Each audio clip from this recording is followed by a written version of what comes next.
Good afternoon, everyone. Welcome to today's event, and to those in the audience, happy Veterans Day.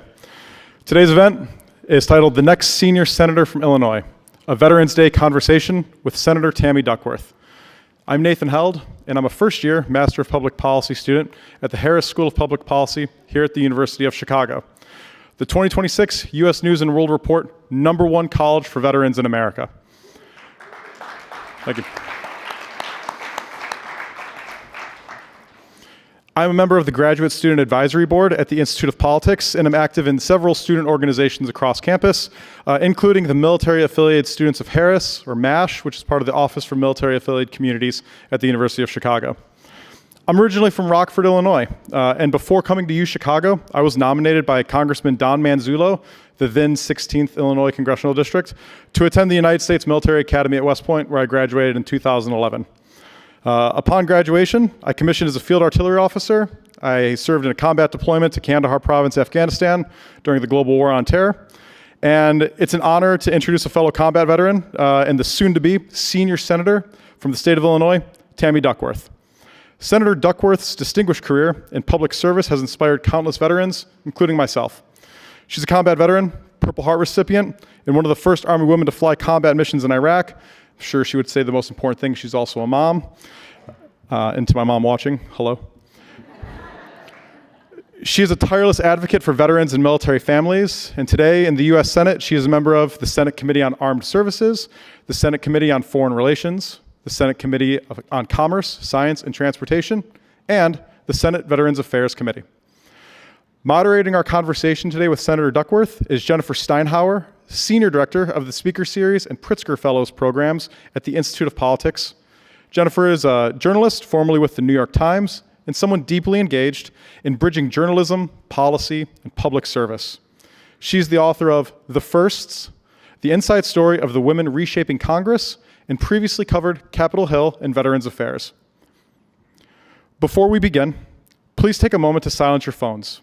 A microphone will be placed in the audience later in the program, and as always, students will be given priority. Finally, I encourage you to join us for our upcoming events, including Bridging Innovation and Trust, a conversation with recently dismissed CDC Director Dr. Susan Minares on November 17th at 5:30 p.m.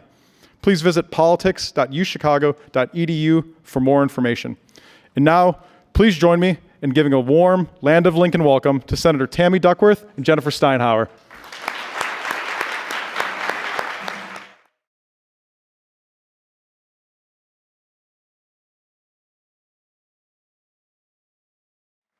Hi, Jennifer. How are you?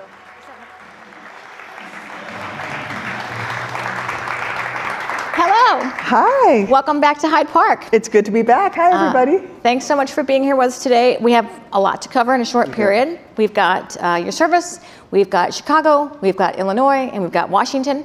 And I've had the privilege of talking to you many times, and I want to make sure we leave enough time for students too. Okay. So I'm just going to dive right in recognition, beginning.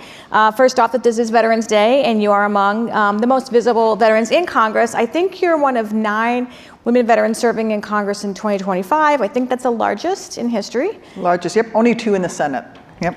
So tomorrow happens to be the 21st anniversary, I believe, of your Alive Day, the day you were shot down in Iraq after a grenade punctured the floor of the cockpit of your Black Hawk. Your buddies, for those who don't know the story, found you in a dusty field, thought you were dead, refused to leave your body behind, and in the process of moving you, realized you were alive, if obviously grievously wounded. This is over 2 decades now. How have your reflections on that moment kind of changed, and how do you think about that now, 2 decades later? You know, it really hasn't changed because I'm so grateful for that moment, and it's a blessing in my life because I have a true North Star. Every day I get up and I try to live up to what they did to save me. Last year was the 20th anniversary, and our entire crew got together. And so even in my darkest days in Washington, and we've had a few for these last 40 days, I remember what my buddies did when it seemed impossible, and when it would have been the easiest thing for them to do would have been to have just left my body behind and saved themselves, and they didn't. And so for me, if anything, even as each year goes by, it just reinforces to me why I do what I do. why I'm still in the Senate, why I'm still serving, because every day I'm trying to live up to what they did for me. And I can never do enough or be enough, but maybe today I can do a little bit more. And let's talk about Illinois a little bit. So the state where you will, in not too long, be the senior senator. What is your observation about what's going on here? Governor Pritzker, who I believe you were at an event with earlier today in Little Village, is that correct? That you lost your legs in war, wouldn't you suggest not leading the campaign to the amputee capital of the world in Gaza? Over 10,000 amputees in Gaza have lost their legs. You continue to send our money. You continue to send our money instead of keeping it for the vets who need it most. Okay. My mother, they are sawing off legs without anesthesia. Let her speak. There are 10,000 amputees in Gaza. Okay, ma'am. Thank you for. Being killed, and you are a war criminal. You belong in the head. I hope you go to the head.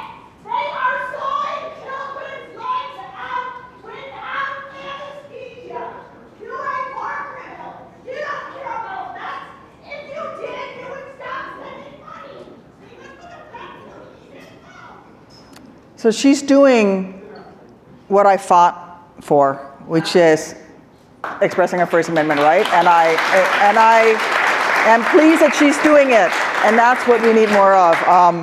But to respond, unfortunately, she will not be able to hear me. I've been fighting from day one to get aid and doctors into Gaza, and fighting to get as much as we can there. I voted for Bernie Sanders' resolution.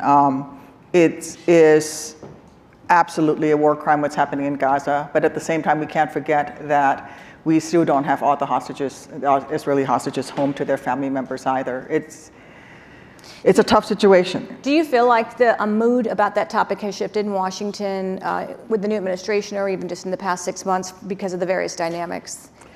I think the agreement has shifted the conversation, but I'm still deeply concerned that the agreement doesn't involve any mention of the West Bank. I still think that there is, within the Trump administration, a real push that I think does not help us move towards a two-state solution. And so, I think we're still a long way off from any type of a peace in the region, which is really what we need. And do you feel there's become a bit more of a bipartisan horseshoe, if you will, around that issue in the last 12 or 18 months in both chambers? I think it's died down a little bit. We can have more one-on-one conversations about it, trying to get to a place where we can get aid to all of the people that are starving, all of the people that are hurting, to get more aid through. The Israeli government is clearly blockading a lot of the aid that's going through. At the same time, Hamas is not cooperating. Blocking aid since Joe Biden was in office, and you sent $20 billion. The same hand you used to shake the parents of the child with Yumi in Chicago in the southwest suburbs is the same hand that you used to vote in favor of sending $20 billion to go kill children just like him in Gaza. You can't play that stupid crap and say that.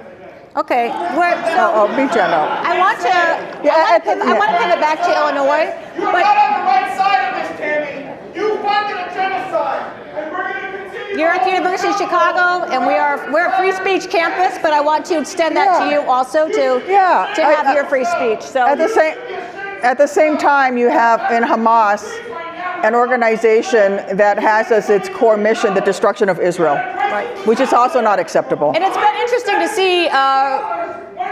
I think this issue dividing Republicans too, which was not the case even a year ago. Yeah. I want to pivot back to Illinois though, and again, we respect everyone's right to protest. We respect everyone's right to speak up. Absolutely. But part of the principles here are also letting our conversations continue and to respect our guests and let her have her free speech as well. So let's try to continue the conversation that way. Thank you.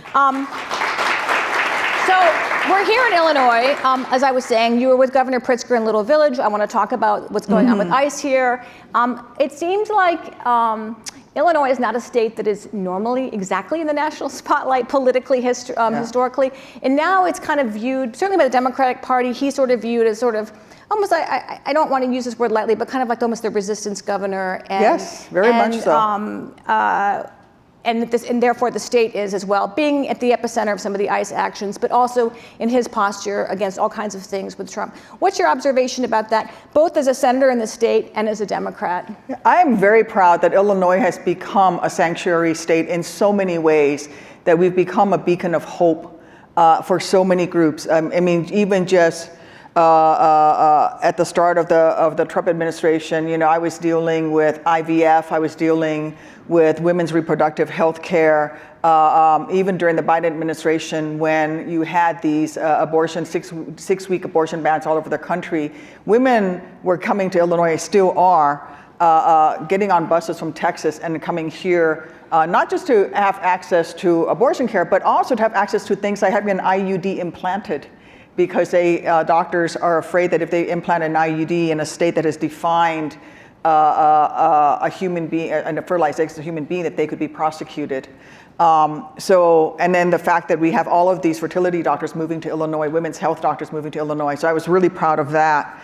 Earlier today, met with some transgender service members who have been kicked out of the military, and some who are keeping quiet and they'd like to be able to re-enlist at some point in time, who are moving to Illinois from other states because they feel that this is the safest state for them in the union, because they feel that they can have access to their health care that they need, that they're protected, that the community is welcoming of them. And they're moving from states, not just red states, but from states like Washington State, coming to Illinois. So I'm very proud of that. With ICE and DHS, I am really proud of not just what the governor is doing and pushing back, not just of what Kwame Raoul is doing with leading so many of these fights and these court battles that we're winning with part of the Democratic Attorney General's organization, but I'm also really proud of the people of Chicago. All the folks out there who are peacefully protesting, who are getting in ICE's way, who are taking video footage, who are standing up and saying, not in my neighborhood, not in Little Village, not in Evanston, not anywhere, we're gonna be here. And that really has shown a real strength that I think the rest of the country is watching. So I'm really, really proud to be from Illinois, because it's not just about those of us who've been elected to leadership, but it's everyday people who go out. All the neighborhoods, teams that come out and let people know right away, hey, ICE is coming, get on the streets and let's peacefully protest. I'm so proud of that. And I do want to return to ICE and your role with the Inspector General and so forth, but I guess with your Washington hat on, politically, do you think that Governor Pritzker is a model for Democrats, or do you think that kind of just fits a state like Illinois? No, I think he's a model for other governors as well. Remember when he took charge, he took a state that was financially in dire straits, right? Our bond rating was just above junk bond status, and he's had 12 increases in our bond rating. He's took him 3 years, but he was able to. Now we've had 3 balanced budgets. So the fact that he's actually turned around the 5th largest state in the union financially is critically important, but at the same time also provide benefits to folks in the state, and attracted people moving into cities like Chicago, and young people moving into cities like Chicago, I think is a great example of what can be done. And so I'm really proud of, it's why I push so hard to have the Democratic Convention here, to show what a state with progressive policies can do and can mean, and that it is good for the economy, that you can balance the budget and still hold true to your progressive roots. The weather helped too, I think. I will tell you, they didn't believe me, and we had to fight for it. Yes. So, pivoting back to Washington and the dark days you alluded to earlier, the Senate agreed, you had a late night vote, I think, last night. We did. We finished around 10 o'clock last night, yeah. To reopen the government. That obviously goes to the House now. Sounds like the Republicans have the votes for that. They probably aren't going to get a lot of Democrats for that, but the end of the shutdown is nigh. Government shutdowns tend not to be winner issues for either party, as we've seen over the years. But obviously, lots of Democrats, including yourself, did not agree with that. I feel like that's one of the few big votes that you've been on opposite sides of Senator Durbin, the current senior senator. Can you unpack that? Do you think it was a mistake for Democrats to vote to reopen the government? I couldn't be more disappointed with my 8 colleagues who voted to reopen government. I just think that we were in a place where we could have extracted more than what we got. All we got was a vague promise of a potential future vote on extending health care. Yes, we got 3 budgets amendments added to it. So in those amendments, there's funding for SNAP. Our VA has funding for it. And in there there's language that federal workers would get paid. But I'm deeply disappointed that the language that was put in there that was negotiated by just a handful of Democrats, really 8 people voted for, but only about 4 or 5 actually negotiated, without the endorsement of the rest of us, included language that didn't say that you must pay the furloughed workers. It just says that you can pay the furloughed workers, and I just don't trust Donald Trump to live up to his promises. And there was not, what I really also wanted it out of there was basically a commitment from the Republican senators that they would not agree to a rescission. And what a rescission is that the president has been basically countering what Congress has passed in appropriation bills and saying, I'm just not going to spend the money on that. So they've cut, they're trying to cut funding for O'Hare expansion. Russ Vought has said that the $250 million that we put aside for TSA, that he's not going to spend that money for that, even though that passed bipartisanly. So I was just deeply disappointed that coming off of the election wins on Tuesday, that I had some colleagues who would fold so quickly when we were in a position of strength that we could have bargained some more. Do you feel like Donald Trump would have in fact agreed to do those extensions? Do you think that he was particularly dug in on that? No, but I think that we could have gotten Republicans to agree not to and support some of the rescissions, and I would like to have had the language that you shall pay the furloughed federal workers, because right now it's he can if he wants to. So obviously other Democrats were in the same boat last night, both elected, your colleagues in the Senate, other Democrats on Capitol Hill, Democrats in the base of your party. I'm sure you heard some of their comments. This is the latest and perhaps most demonstrative example of something else I want to talk about, which is these divisions in the party. And it's not just simply old and young, right? It's people who are very much embracing of the institutionalist ways of doing things, and those who were saying we have to fight fire with fire. Those kind of rules are gone now. So candidly, is it time for new leadership in the Senate and the House and the party? I think we can always use more younger leadership into the party, and I think that you're starting to see that happening. I feel very strongly that we Democrats have been taking our time to go through the rule book saying, hey, you can't do that. Hey, you can't do that. Meanwhile, Donald Trump and Republicans are shooting referees in the face. And I've had that conversation with my leadership. It's like, okay, why are we going through the rule book when they're out there, literally kneecapping referees? And I'm not saying that we as Democrats should give up our values, but on the other hand, we need to start playing some hardball as well. And we need to start fighting back. So do you think that maybe Senator Schumer isn't the person to lead us through the next moment? He's got, I'm not going to have the time to vote for him until the end of 2020 or next year. And I'll decide then we'll see what he does between now and then. Not a yes, not a no. Not a yes, not a no. I can you. tell you right now, I'm pretty disappointed with the vote last night that basically a handful of Democrats made a decision for the rest of us that we were not bought into. So what do you think about this moment for the party? You have lots of young folks, millennials, even Gen Z at this point, running for office at the local level, coming up through Congress. Do you see this as a generational divide, or do you see this as a mindset? There is the sense that what Democrats need to do is bring more folks into the tent, right? So that means that looks like Abigail Spanberger, that looks like maybe even bringing pro-life Democrats back into the tent, and then the Mondami of New York type Democrats. Or do you think that progressives have the right prescription for just trying to push the party that direction and let the chips fall, and that we can convince American people to grab that, the agenda around affordability that Republicans have sort of owned, frankly speaking? Or do you think that it is strictly around generational lines of the old and the new? So I'm going to quote former Speaker Pelosi, because I got to the House when she was the leader in the House, and she always says that our diversity is our strength, our unity is our power. And I think as Democrats, we've been great on the strength part and bringing in diversity, and I support that, but we've not been unified, and we have to work on that. And that means that we need to have stronger leadership that will keep us more unified the way the Republicans, they march in lockstep. Now, they're far less diverse than we are, and you can just watch on C-SPAN, you can see on camera. At one point, there were more white men named John in the Senate than there were people of color. It's about a break-even point at this point. So I like the diversity. I think that diversity is important. I think we as Democrats need to work more on unity. And does that Democratic Party was absolutely united in continuing to send money to fund this building program. I'm the physician who has been to Gaza 3 times in the last year, Tammy Duckworth. No one in your office has agreed to meet with me. I have witnessed atrocities and war crimes, the likes of which you will never understand.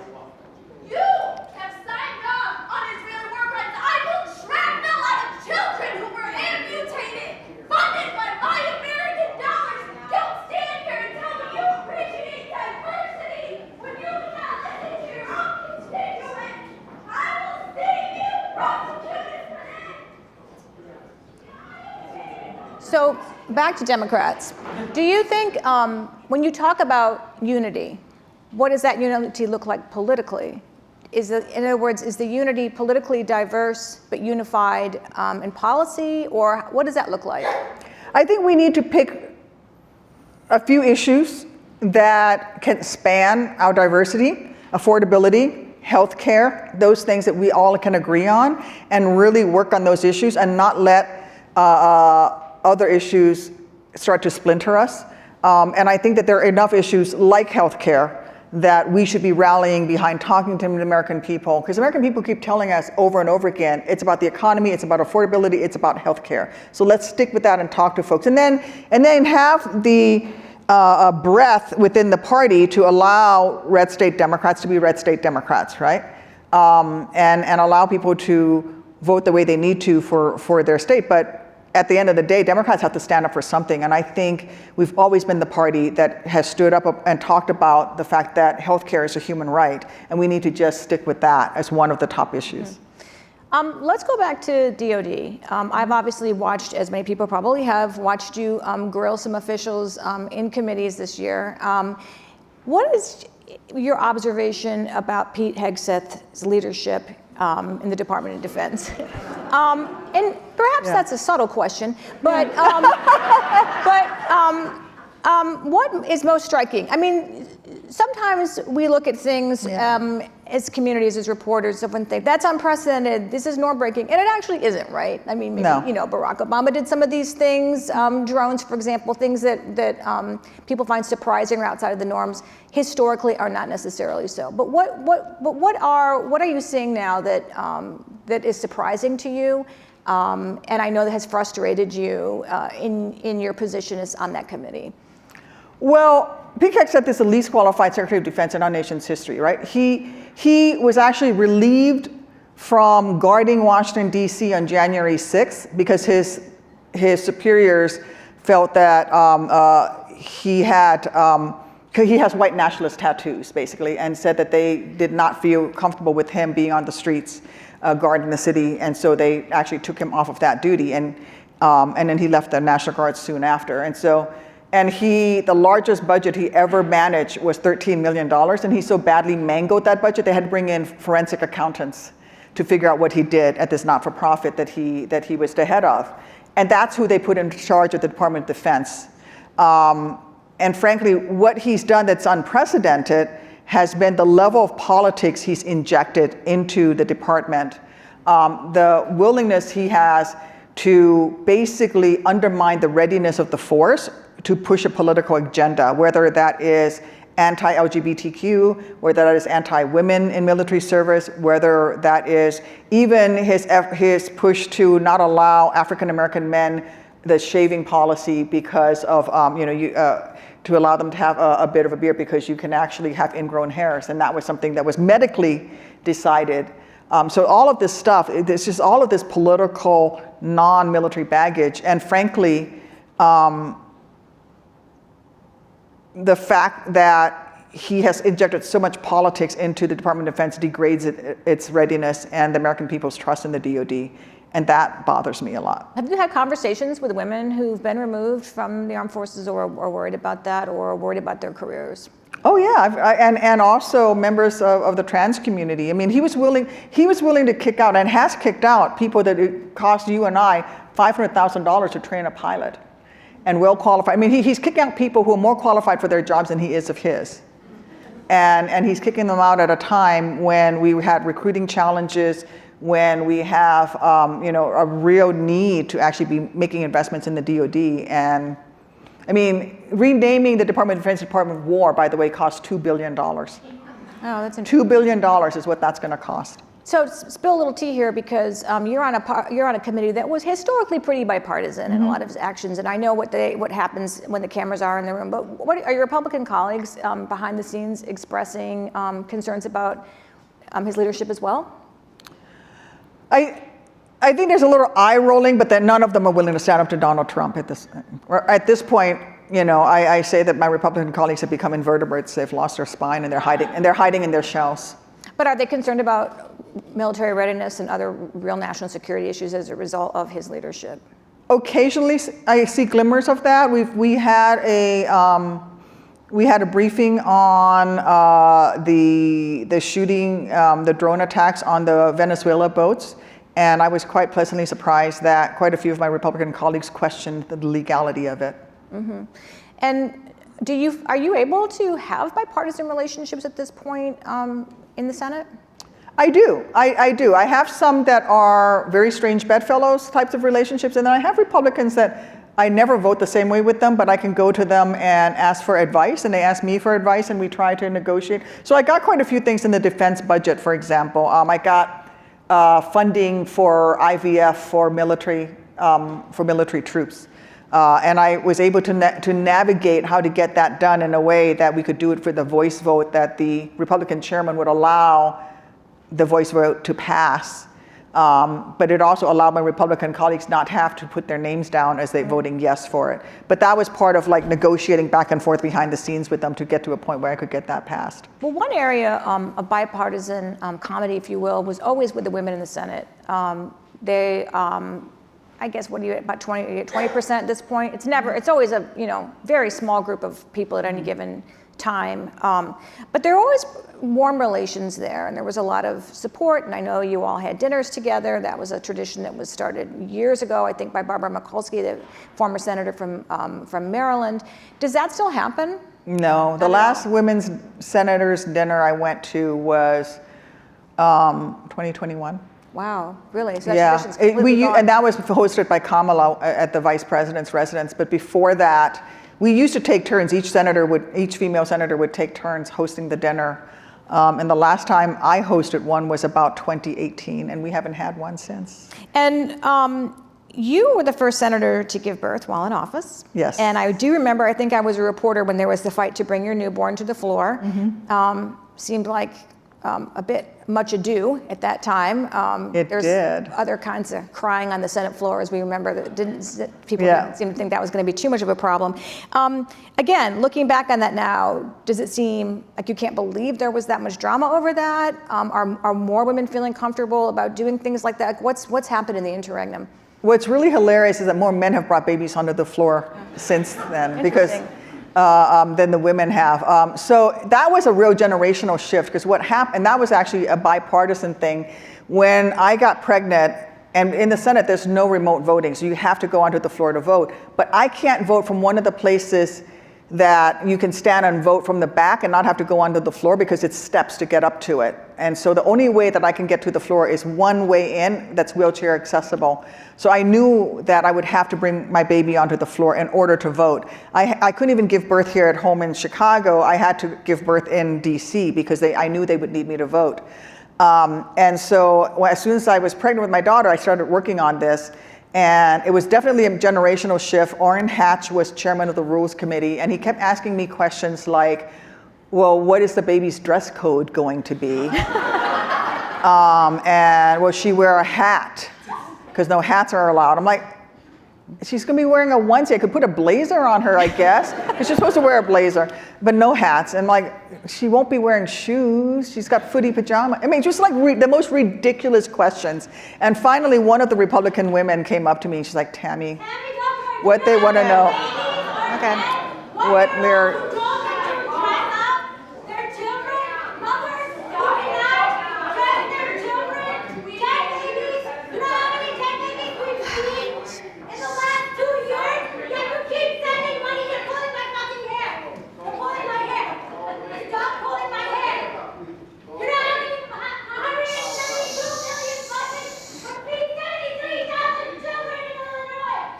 So what I think I hear you saying Yeah. is that your baby set the precedent for John Fetterman. So what happened was that one of the women on the Republican side came up to me and said, Tammy, they just want to know if you're going to breastfeed on the floor. They just don't want you to breastfeed. I'm like, if my baby's hungry, I'm going to feed her. But I'm not busting a boob out in front of a bunch of 85-year-old guys just for fun. And then what was really interesting is that a couple of the Republicans came up to me and said, just wait, he's retiring. As soon as he retires, we're going to work to change this. And that's exactly what happened. The Republicans voted and they changed the rules and I was able to bring my baby on the floor. 10 days old was my first vote with her. And I know that happened with the House right after that. Yeah. And I saw Republican and Democrats bring the babies to the House, nurse in the House. Well, the House was done by Pelosi. When she became Speaker, right. she changed the rules and you can bring a child up to the age of 12 under the floor of the House back when, and that was done with Speaker Pelosi. But the Senate was much later. And now actually John Ossoff has brought his baby on the floor. Ruben Gallego has brought his baby in. So it's like all the guys bringing babies on the floor now. Okay, very interesting. We're going to go to questions pretty soon. We're going to take questions from students only. And I would love to give a little priority to at least one of our student veterans if we could. And definitely students only. Mike will be coming to the floor pretty soon. I'm going to ask you two quick more things. I don't want to sleep on the ICE question. I know you personally had asked the Inspector General of the Department of Homeland Security for an investigation in terms of the use of force by federal immigration agents in Chicago. I think you've been frustrated by the speed of that. What's going on with that? Why did you call for that? And what's the status of that? Well, we're still pushing them to answer us. They still are not answering, and we're going to continue to push them. I did manage to put a hold on the defense budget and extracted a concession from Leader Thune to allow us to have a hearing on the use of the National Guard for this Homeland Security mission and whether or not that's legal. So that's going to happen, and I held up the defense budget on that. So I'm really pleased we got that, we extracted that commitment from them. As far as ICE and those questions, we have so many that have not been answered. To include, Dick Durbin and I tried to get into the Broadview facility and they wouldn't let us in. Okay. Have they not let any lawmakers into Broadview? No. Okay. So what is your understanding? I mean, is it a black box for lawmakers too, or what is your understanding of what's happening to people when they're detained by ICE? It's a black box. We don't know what's happening when they go, and they're supposed to be receptive to us. But then again, this goes back to now we have to sue them to gain access, and this is where working with the state's attorneys general is really helpful. Okay. Just one question here. It's obviously at the Institute of Politics, we're all about inspiring people into public service, and it's running for office for sure. Mm-hmm. But it's a broad aperture on what it means to serve publicly, and obviously a lot of people, young people especially, look out and they say, Congress kind of sucks. I don't know if I want to serve in the military at this point. I don't know, if it's safe for me to run for office. What's going to happen to my family? There was, threats to people. There are threats, yes. So, I mean, candidly, how do you encourage young people who've always dreamed of a life in public service to still pursue that? What's your advice? What's your thought about that? Well, I encourage them to run at the local level, run at the university level, run for your local school board. That's where books are being banned, is library boards of trustees. Run for your local government in your local hometown. I think that's where you can start. And I hope that they get the bug and then they continue to move on. Your first run for office doesn't have to be Congress.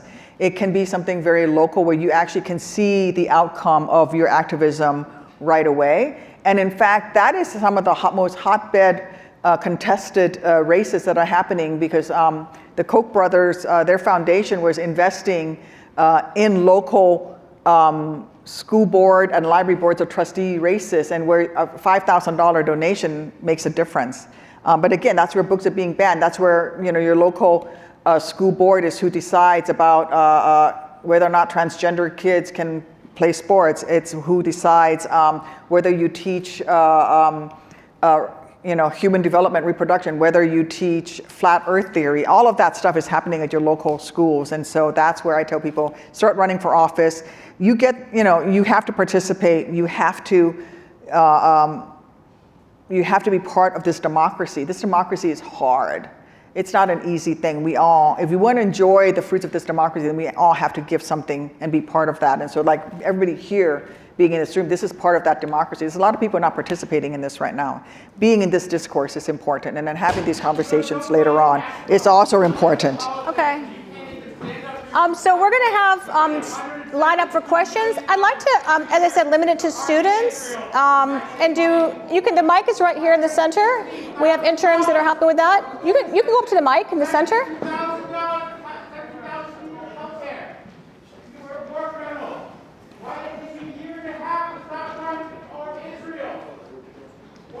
We want to get through as many student questions as we can, so step on up. Yep. Senator Duckworth, Nathan Haldigan, thanks for the opportunity to introduce you. Yeah. So hearing some of the sentiment that you echoed about what you saw in the Senate floor last night, I think there's a lot of folks out there who look at both parties and they don't see themselves reflected in either of them. They see one party that's weaponizing certain aspects of government against the people. They see another party that, to your point, can't figure out how to form a union that is a cohesive coalition. I'm wondering what you think about, is it time that we have more expanded parties in this country? Do you see yourself, leading a Democratic Party, or do you start to see yourself as the Democratic Party kind of figures out where it's going and what it's doing? That there's opportunity where you can get folks who have that service-minded mindset. They've already served their country. They're focused on advancing the outcomes for this country because they think that best outcomes for this country are best outcomes for the world. Is it time? Are there ways to explore that? Or is this time where you need to have polarized parties in order to maintain footholds on whatever political beliefs you might have? Yeah. I don't mind there being folks who are running as independents. I think that's fine. I do think that part of what happens, though, is you start to cannibalize each other. And then what happens is this happens in Illinois sometimes, where we have a very strong Green Party, which is wonderful, but the Green Party can actually pull enough votes away from the Democrat that a Republican wins. That's how we got Bruce Rauner, right? And so that's a dynamic that we sort of watch out for. But Angus King is independent. He caucuses with Democrats. I think that what's really illustrative is the fact that many more people who are military veterans who are running as Democrats because they understand the importance of the collective, the importance of what we mean in the rest of the world and what we need to stand up for. And so, not just military strength, but also all of those soft powers. And what Donald Trump is doing is really degrading America's national security. And so you're going to see a lot more Democrats, and you have seen more veterans run as Democrats recently. Thank you. Thank you. Next question, please. Hi. Related to that last question, for a long time, the Republican Party has cast itself as the party of patriotism. And as part of sort of the post-Trump conversation, it feels like some Democrats are arguing that they should try to reclaim that. And since you're obviously, a combat veteran, how do you think about that question of calling yourself a patriot? Well, I think that the voters should decide who's standing up for our veterans, who's standing up for the rule of law, who's standing up for the Constitution, and who's ripping the Constitution apart. Donald Trump is, right? Donald Trump is the guy that is firing 83,000. He wants to fire 83,000 VA employees. He's fired more veterans from federal jobs than any other president in modern history. He's the guy that is using our men and women in uniform like little toy soldiers. A guy who, by the way, dodged the draft 5 times himself. 5 deferments he put in and did not serve, and yet he wants to use our military men and women like we're little toy soldiers for him to have little parades with and to thump his chest with, when really all our servicemen and women want to do is to keep America safe and uphold the Constitution. And so what I say to folks is just look at the evidence. And I've been doing town halls, not just in Illinois, but my colleagues in Iowa have canceled their town halls, and in Missouri have canceled their town halls. And I've been going there and doing town halls. Whenever my Republican colleagues cancel a town hall, I show up in their states and I do a town hall. And I get a lot of veterans showing up asking, what is going on with our benefits? Why why is this administration basically not keeping their promise to veterans? Thank Thanks. you. And please identify yourself too by your name and your Yeah. Hi, Senator. My name is Rohil. I'm a Master in Finance student at the business school. Kind of one issue that I've thought a lot about, or I guess worries me as well, is like our national debt, deficit, and just kind of financial situation more broadly. So is that kind of an issue that you and your fellow senators have thought a lot about? And like, could you just give us some more information about like the conversations that are going on regarding that? Because from my perspective, it feels like that issue is just kind of pushed to the side all the time. Yeah, very much so. I mean, the big, beautiful bill added $4 trillion to our national debt. It's one of the main reasons why I voted against it. The tax cuts to the ultra wealthy over the 10-year period is going to add $4 trillion to our national debt, something I don't want to be put on my daughter's shoulders. I have a 7-year-old and a 10-year-old. They're going to be paying off that debt. That's not acceptable. I try to, when I do legislation, bring in legislation that has a pay for it. For example, year-round E15, selling E15 ethanol blended into our gasoline year-round actually generates revenue. So there's a lot that we can do there. But at this point, I have partners in the Republican Party who will do whatever Donald Trump wants, and at this point, they don't care about that. I mean, they added $4 trillion to the national debt, and then turned around and told me that we needed to cut SNAP benefits because it cost too much to feed hungry kids. Hi, Senator. Hi. My name is Aung Tak Mo. I'm from Burma. And also, I met you at the DC last year, actually. So my question is, as a member of like the Committee on Foreign Relationships, that also I want to mention a little bit about what happened in my country right now is that January 6th here, after 3 weeks later, we have a coup in Burma. And that is still going on. We have a war in Burma right now. And then the current administration doesn't show any interest in what is happening in Burma. So as a member of foreign relationship, what do you think that the government should do right now? And also, I also went to like a plea that please use your voice for our liberty. Also, the release of Aung San Suu Kyi, which is the opposition leader of Burma, he's dying in the prison. It is very sad things that we happening in Burma right now. We have a long line. I want to make sure we get to everybody. So, Yeah, so please use your go ahead voice, with that. and also, yes, please. I will. Yeah. And we just lost, I think, 11 lives, Rohingya lives in were lost at sea, refugees, just this week.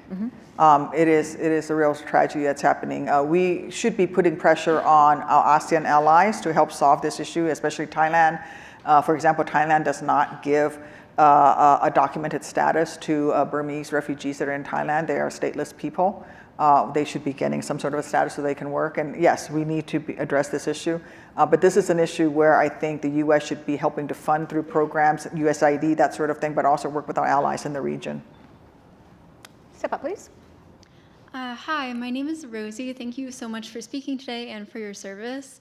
I wanted to ask, as a young woman who wants to be involved in public policy, what advice do you have for being taken seriously and being seen more than just like one of the few women who are there?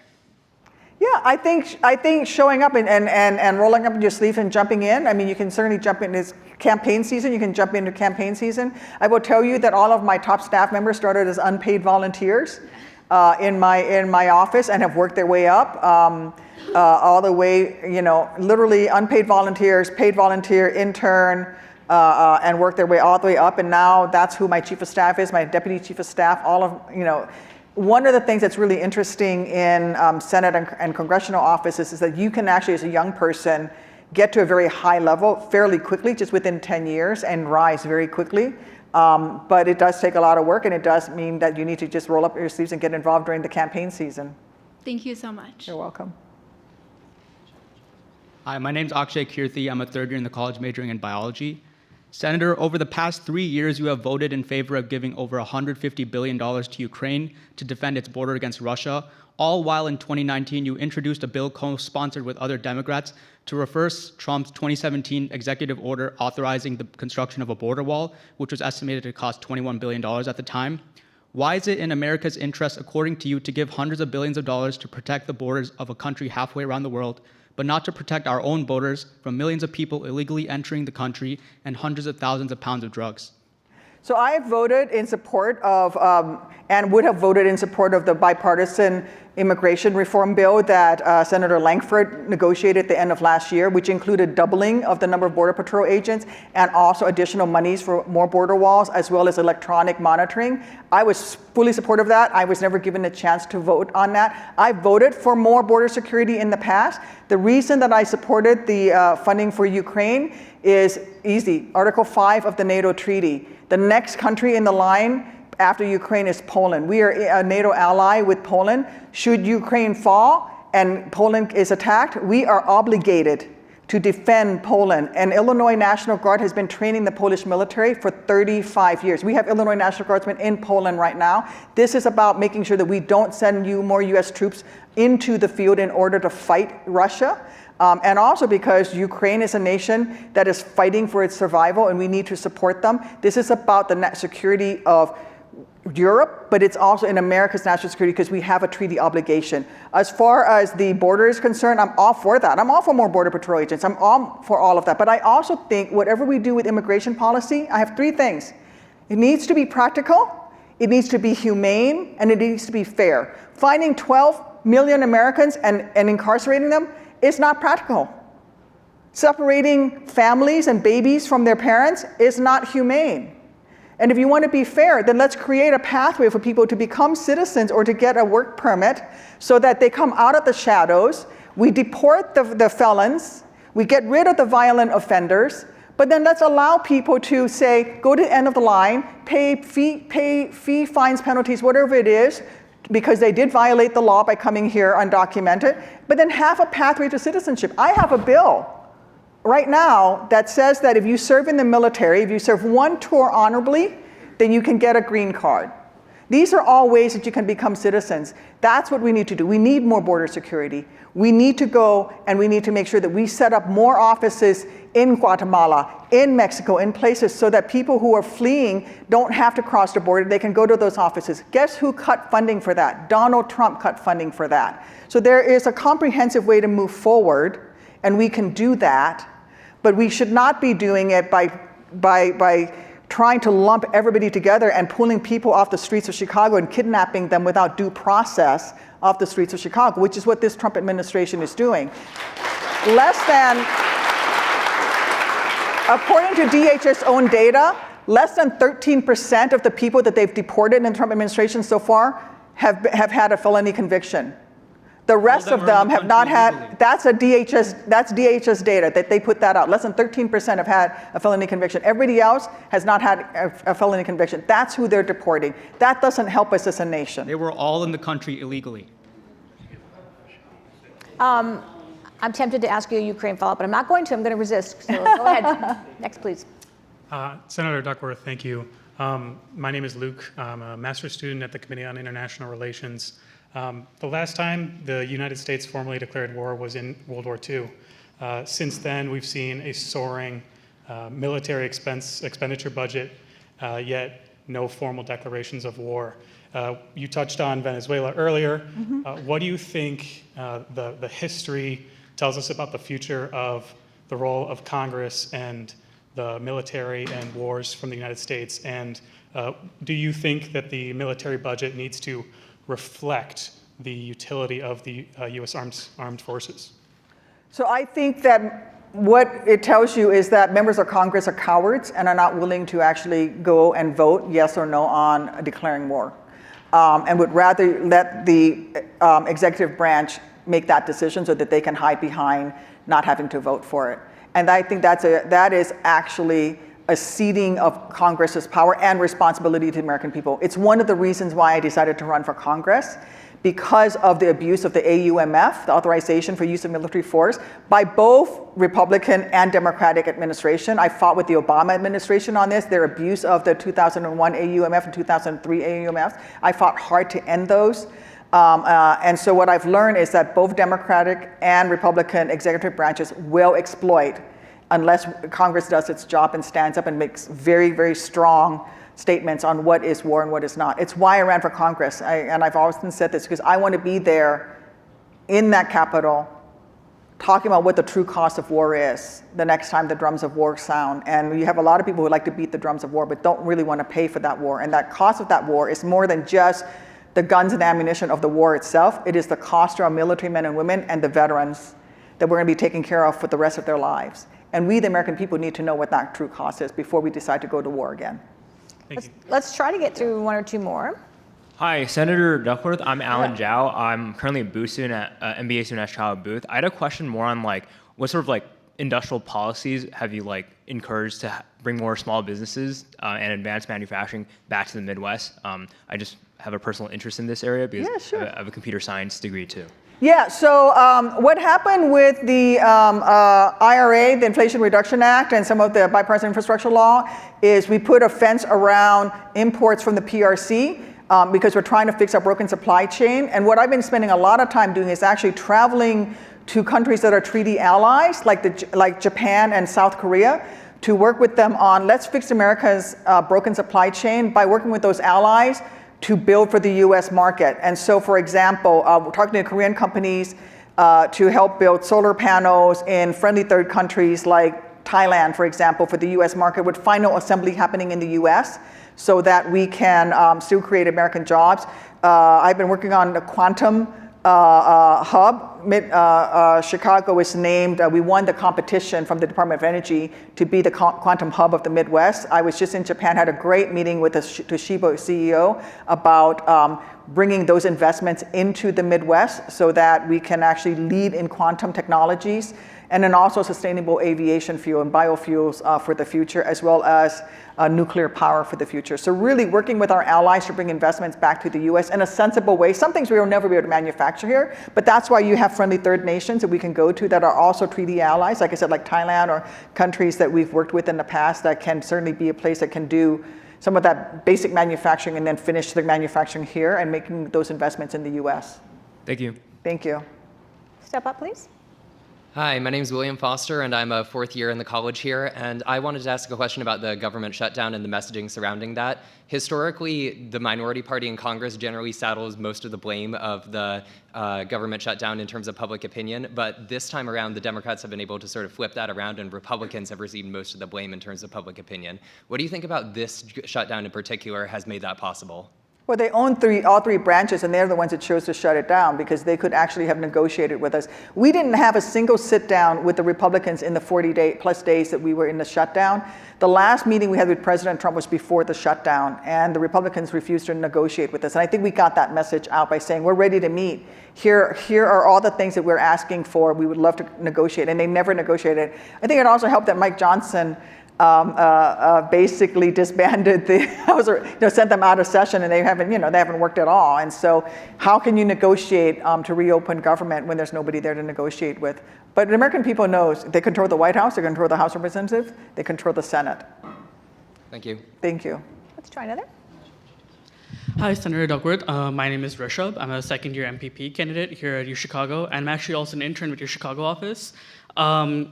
I think something a lot of Americans and people in my generation especially are concerned about is impunity.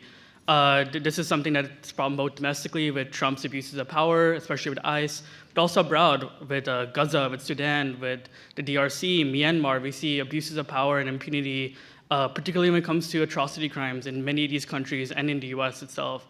So my question is, what can we do going forward to help ensure that the rule of law remains the law of the land and continues to be established, and that people like myself who want to go into public service don't feel as if there's no road to rule of law and accountability for impunity going forward? Yeah.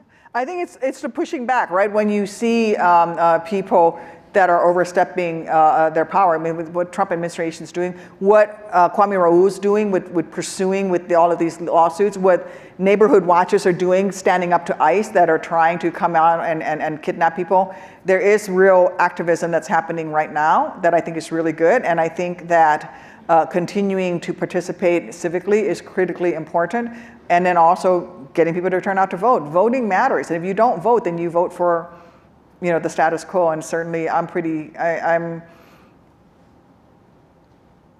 think of the best adjective. I think it's critical that people turn out to vote and that we put some sort of restrictions on this Trump administration, or at least convince my Republican colleagues that they have to stand up to this president. Thank you. I think we have time for one more. Hi, Senator Duckworth. My name is Madison Story. I'm a first year in the college majoring in global studies and public policy, and I'm interested in your internships and your office. And I'm wondering, okay. Good for you. I've got staff here, right here in the front row. Come talk to them about internship. I just wanted to know, like, what perspectives do you think are most important for young people to have who are interested in, pursuing careers in public policy and really making an impact on public policy in such a hard time? I think going with what is important to you. I tell every one of my staff members, you work for a United States Senator, and shame on you if you don't pursue a passion project of yours. Whatever you care deeply about, you need to pursue that, and that's going to lead your way forward. And so I tell my staff all the time, like, why are you not leveraging working for U.S. Senator to further a policy that's important to you? And so I've actually had staff members write some great laws and some policy that we're pushing for. I find that a lot of women who get into politics actually get into politics through advocacy for something that they care deeply about. For me, it was veterans. For Jan Schakowsky, she's the creator of the sell-by labels on all of your food, by the way, because she was a mom who kept buying milk that would go bad so quickly. And she's like, boy, wouldn't it be great? This was in the 70s. We really need to have like a way to tell when this milk, how fresh this bread was. And so she did that from her kitchen table. And that's how she got into politics. I find some of the best legislators are the ones who come from that place of internal passion. What's interesting to you? And pursue that. Awesome. Thank you so much. Thank you. Well, thank you so much for your time. My pleasure. After a late night in Washington. It's good to be home. And thank you all for coming.